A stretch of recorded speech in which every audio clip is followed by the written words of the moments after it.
नमस्कार, स्वागत है आपका बिहार समाचार में। इस वीडियो में हम बात करेंगे बिहार की अब तक की सभी बड़ी खबरों के बारे में। सभी खबरें आपके काम की और सिलेक्टेड हैं। तो आज की बड़ी खबरों पर बात करने से पहले आपसे एक छोटी सी अनुरोध है कि इस वीडियो को एक प्यारा सा लाइक अवश्य कर दीजिएगा। आपका एक लाइक करना ही हमारी मेहनत का फल होता है।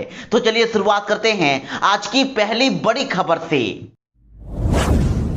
बिहार में आज से 3 दिनों तक हो सकती है भारी बारिश। पटना सहित कई जिलों में जारी हुआ येलो अलर्ट। जी हां, बिहार में आज फिर से भयंकर बारिश होने वाली है। बिहार के लगभग सभी 38 जिलों में वज्रपात और भारी बारिश को लेकर येलो अलर्ट जारी कर दिया गया है और मौसम विभाग का कहना है कि ऐसी ही बारिश और अगले 3 दिनों तक होने वाली है। बिहार में अगले 48 से 72 घंटों के दौरान पूरे बिहार में कई स्थानों पर भारी बारिश, मेघ गर्जन और आकाश से बिजली गिरने का पूरा अनुमान लगाया गया है। तो वहीं मौसम विभाग के अनुसार अगले कुछ ही घंटों में पूर्वी चंपारण, पश्चिमी चंपारण, सिवान, सारण, गोपालगंज, सीतामढ़ी, मधुबनी, मुजफ्फरपुर, दरभंगा, वैशाली, शिवहर, समस्तीपुर, किशनगंज, सुपौल, मधेपुरा, सहरसा, अररिया, पूर्णिया, कटिहार, बक्सर, भोजपुर, रोहतास और इसके साथ ही बिहार के अन्य जिलों में अगले कुछ ही घंटों में भयंकर बारिश, आंधी तूफान और वज्रपात होने वाली है और जिसको लेकर इन सभी जिलों में चेतावनी जारी कर दी गई है। लोगों से सावधानी बरतने की सलाह दी गई है और कहा गया है कि बिजली कड़कने के दौरान अपने घरों से बाहर ना निकलें और कोई भी खुले स्थान पर अगर हैं तो पेड़ के नीचे शरण ना लें, पक्के स्थानों का शरण लें। बिहार में अगले 3 दिनों तक भयंकर बारिश होने वाली है।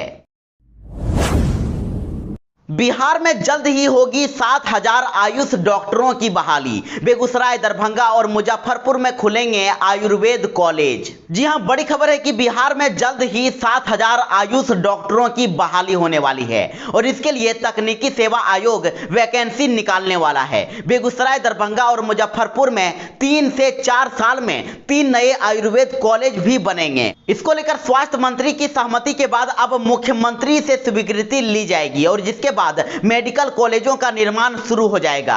आपको बता दें कि स्वास्थ्य विभाग के विशेष सचिव अरविंदर सिंह ने ये बातें कही है। तो वहीं अगली बड़ी खबर है कि मुकेश सहनी ने नीतीश सरकार के खिलाफ खोल दिया मोर्चा। मुकेश सहनी ने एनडीए की बैठक का कर दिया बहिष्कार। जी हां, बिहार के सियासत से जुड़ी इस वक्त की सबसे बड़ी खबर सामने आ रही है। एनडीए में शामिल सहयोगी दल वीआईपी ने विधानमंडल दल की बैठक का बहिष्कार कर दिया है। दरअसल मानसून सत्र में रणनीति तय करने के लिए एनडीए विधानमंडल दल की बैठक बुलाई गई थी और इस बैठक में मंत्री मुकेश सहनी और उनकी पार्टी के अन्य विधायक भी शामिल नहीं हुए। लेकिन मुकेश सहनी के फैसले का उनकी ही पार्टी में अब विरोध शुरू हो गया है। वीआईपी के विधायक राजू कुमार सिंह ने मुकेश सहनी के फैसले पर सवाल खड़े कर दिए हैं और राजू कुमार सिंह का कहना है कि मुकेश सहनी ने एनडीए की बैठक में शामिल नहीं होकर गलत फैसला किया है और इतना ही नहीं, राजू कुमार सिंह ने यह भी कह दिया कि पार्टी अध्यक्ष ने इस फैसले के पहले विधायकों के साथ कोई चर्चा भी नहीं की और उन्होंने तो यहां तक कह दिया कि अगर मुकेश सहनी ये कहते हैं कि वो एनडीए में खुद को उपेक्षित महसूस कर रहे हैं तो मुझे भी ये कहने में कोई गुरेज नहीं है कि मैं भी खुद को वीआईपी में उपेक्षित महसूस कर रहा हूं। तेजस्वी यादव ने सरकार पर बोल दिया फिर से बड़ा हमला। कहा कि ये कैसा लोकतंत्र है कि नेता प्रतिपक्ष को ही सदन में बोलने का मौका नहीं दिया जा रहा है। जी हां, नेता प्रतिपक्ष तेजस्वी यादव ने एक बड़ा बयान दिया है। उनका कहना है कि यह कैसा लोकतंत्र है कि विधानसभा में नेता प्रतिपक्ष को ही बोलने और प्रस्ताव रखने का मौका नहीं दिया जा रहा है। अब यह दिन आ गया है कि सोमवार को विधानसभा में खड़े हुए 2 प्रस्ताव रखने का मौका नहीं मिला, जबकि प्रस्ताव रखना हमारा अधिकार है। प्रस्ताव रखते तो चर्चा होती। तो अब हमने विधानसभा अध्यक्ष को अवगत करा दिया है कि मंगलवार यानी कि आज 2 प्रस्ताव रखेंगे और उसकी मंजूरी दें। तो उन्होंने मौखिक रूप से कहा है कि मौका देंगे और हमको आसन पर भरोसा है कि जो दाग लगा है उसे धोने का काम किया जाएगा। और इसके साथ ही तेजस्वी यादव ने कहा कि 23 मार्च बिहार विधानसभा में इतिहास का काला दिवस था। उस दिन विधायकों को पीटा गया था, महिला विधायकों के साथ दुर्व्यवहार किया गया था। और जबकि कार्यवाही के नाम पर 2 सिपाहियों को निलंबित करके आईवॉश कर दिया गया, लेकिन विपक्ष इस कार्यवाही से संतुष्ट नहीं है। विधायकों को लाखों लोग चुनकर भेजते हैं और अधिकारियों ने जिस तरह चुने हुए प्रतिनिधियों के साथ व्यवहार किया वह निंदनीय है। वैसे अधिकारियों पर कार्यवाही होनी चाहिए। बिहार पंचायत चुनाव के लिए अब जारी हुआ टोल फ्री नंबर। सवाल और सुझाव के साथ ही अब शिकायत पर भी होगा एक्शन। जी हां, बिहार पंचायत चुनाव को लेकर राज्य निर्वाचन आयोग ने अपनी तैयारी तेज कर ली है और सभी जिलों को अब दूसरे राज्यों से ईवीएम भी मुहैया कराए जाने लगा है। तो वहीं पंचायत चुनाव में गड़बड़ी रोकने के लिए अब चुनाव आयोग अब नए तरीके आजमा रहा है और अब शांतिपूर्ण और निष्पक्ष चुनाव कराने के लिए अब आम लोग भी चुनाव आयोग को सुझाव दे सकेंगे और इसके लिए आयोग द्वारा एक टोल फ्री नंबर भी जारी किया गया है। तो बिहार पंचायत चुनाव को लेकर अगर आप कोई सुझाव देना चाहते हैं तो निर्वाचन आयोग ने यह सेवा शुरू कर दी है। चुनाव से जुड़ी शिकायतें, सुझाव या सूचना देने के लिए आयोग ने एक टोल फ्री नंबर जारी किया है और वो टोल फ्री नंबर है 1800-345-7243। इस पर आप फोन करके अपना सुझाव दे सकते हैं या कोई सूचना अथवा शिकायत भी दर्ज करा सकते हैं।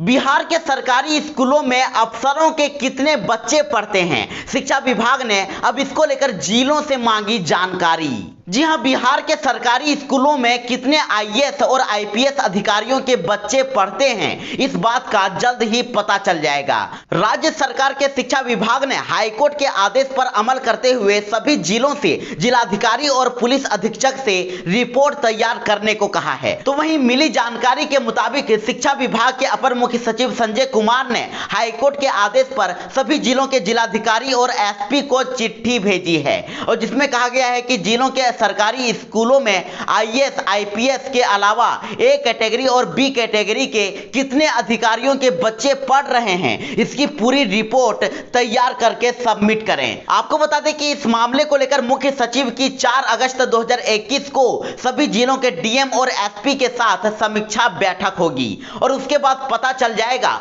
कि आखिर बिहार के कई जिलों में कितने अधिकारियों के बच्चे आखिर सरकारी स्कूलों में पढ़ रहे हैं, कितने आईएएस आईपीएस के बच्चे हैं जो सरकारी स्कूलों में पढ़ाई कर रहे हैं। बिहार के छात्रों के लिए एक अच्छी खबर है। अब पहली से 12वीं तक के स्टूडेंट्स को बिना शर्त मिलेगी प्रोत्साहन राशि। जी हां, बड़ी खबर है कि राज्य के प्रारंभिक, माध्यमिक एवं उच्च माध्यमिक संस्कृत एवं अल्पसंख्यक अनुदान प्राप्त माध्यमिक विद्यालयों के विद्यार्थियों के लिए एक अच्छी खबर है। कोरोना महामारी के कारण भले ही वर्तमान शैक्षणिक सत्र में विद्यार्थियों की कक्षाएं बाधित रही हो, लेकिन अब शिक्षा विभाग ने पहली से 12वीं कक्षा के तकरीबन 2 करोड़ विद्यार्थियों को 75% हाजिरी की अनिवार्यता शर्त हटाकर अब छात्रवृत्ति, पोशाक, प्रोत्साहन एवं साइकिल समेत अन्य योजनाओं की राशि देने का फैसला किया है और विभाग द्वारा इससे संबंधित प्रस्ताव तैयार किया जा रहा है और जिस पर अब वित्त विभाग से सहमति ली जाएगी। और अगर बात करें कि इन योजनाओं में बच्चों को कितने पैसे मिलेंगे तो देखिए, मुख्यमंत्री बालिका इंटर प्रोत्साहन योजना में 25,000 रुपए, मुख्यमंत्री बालिका प्रोत्साहन योजना 10वीं में प्रथम आने पर 10,000 रुपए, मुख्यमंत्री बालिका बालक साइकिल योजना में 3,000 रुपए, बिहार शताब्दी मुख्यमंत्री बालिका पोशाक योजना 9वीं से 12वीं की छात्राओं को 1,500 रुपए। तो वहीं मुख्यमंत्री पोशाक योजना के तहत कक्षा 1 और 2 के सभी बच्चों को 600 रुपए, कक्षा 3 से 5 तक के सभी बच्चों को 700 रुपए और कक्षा 6 से 8 तक के सभी बच्चों को 1,000 रुपए मिलेंगे। और मुख्यमंत्री किशोरी स्वास्थ्य कार्यक्रम 7वीं व 12वीं तक के बच्चों को 300 रुपए और छात्रवृत्ति योजना में कक्षा 1 से 4 तक के सभी बच्चों को 600 रुपए, कक्षा 5 से 6 के बच्चों को 1,000 रुपए और कक्षा 7 से 10 तक के बच्चों को 1,800 रुपए दिया जाएगा। अब पासपोर्ट बनाने की प्रक्रिया होगी आसान। अब अपने नजदीकी डाकघर में भी पासपोर्ट के लिए कर सकेंगे आवेदन। जी हां, अगर आप पासपोर्ट बनवाने की सोच रहे हैं तो पासपोर्ट सेवा केंद्र जाने की अब जरूरत नहीं है। इसके लिए अब आप अपने पास के डाकघर में भी आवेदन दे सकते हैं। इंडिया पोस्ट अब देश के कई डाकघरों में पासपोर्ट रजिस्ट्रेशन और पासपोर्ट आवेदन करने जैसी कई सुविधाएं दे रहा है और इसके लिए आपको केवल डाकघर के कॉमन सर्विस सेंटर काउंटर पर जाना होगा।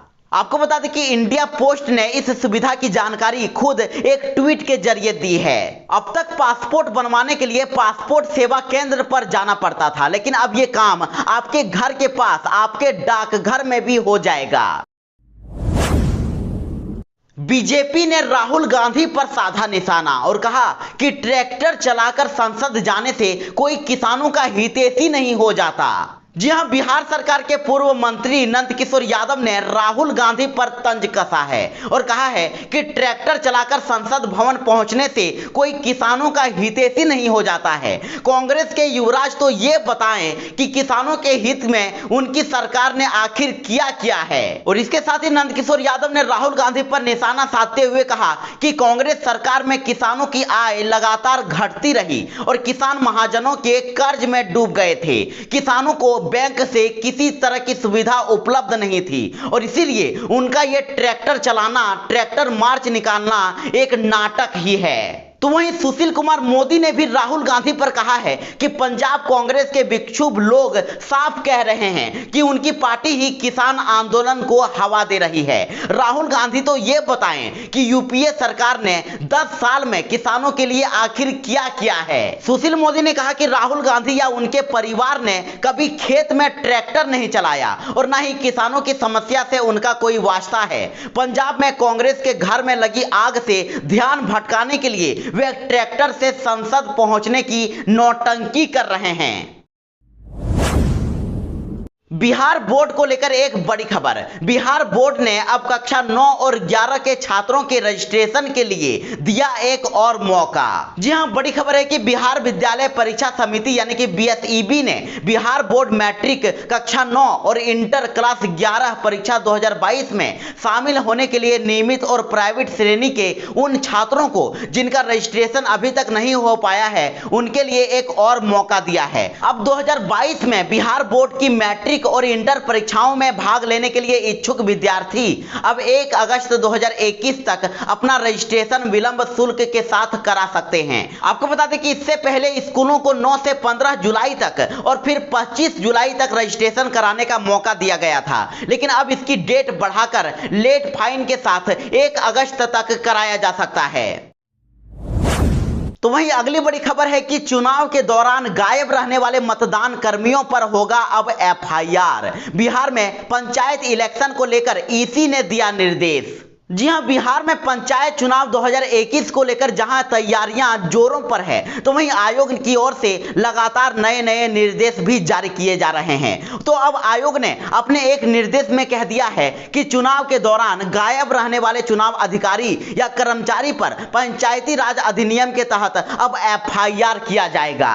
मीडिया रिपोर्ट के अनुसार मतदान दल के किसी भी सदस्य को बिना अनुमति के गायब रहने पर आयोग ने उनके विरुद्ध तत्काल निलंबन की अनुशंसा करते हुए बिहार पंचायत राज अधिनियम के तहत प्राथमिकी दर्ज करने का निर्देश दिया है। यानी कि बिना बताए अगर मतदान दल के कर्मी गायब होते हैं तो उनके खिलाफ तत्काल मुकदमा दर्ज किया जाएगा, उन पर तुरंत कार्रवाई की जाएगी। बिहार पंचायत चुनाव में अब केंद्र सुरक्षा बलों की नहीं होगी तैनाती, राज्य के अपने सुरक्षा तंत्र के सहारे ही होगा चुनाव। जी हां, बिहार में प्रस्तावित पंचायत चुनाव के दौरान केंद्र सुरक्षा बलों की तैनाती नहीं होगी और राज्य निर्वाचन आयोग ने राज्य के अपने सुरक्षा तंत्र के सहारे ही पंचायत चुनाव करने का फैसला लिया है। और आयोग के आधिकारिक सूत्रों ने बताया है कि पंचायत चुनाव 10 चरणों में कराया जाएगा और ऐसे में राज्य के अपने सुरक्षा तंत्र का ही उपयोग अब पंचायत चुनाव के दौरान किया जाएगा। राज्य में अतिरिक्त पारा मिलिट्री फोर्स अथवा अतिरिक्त बलों की जरूरत नहीं होगी। आयोग के सूत्रों ने बताया कि पंचायत चुनाव के दौरान सभी जिलों में जिला पुलिस बल, बिहार सैन्य पुलिस यानी कि बीएमसी और होमगार्ड के जवानों की तैनाती की जाएगी और इनमें सशस्त्र व लाठी बल के जवानों की तैनाती अलग अलग स्थानों पर की जाएगी। चलंत दस्ते में शामिल पुलिस के जवान भी पंचायत चुनाव पर नजर रखेंगे और अब किसी भी उपद्रव या अप्रिय घटना पर तत्काल कार्रवाई की जाएगी।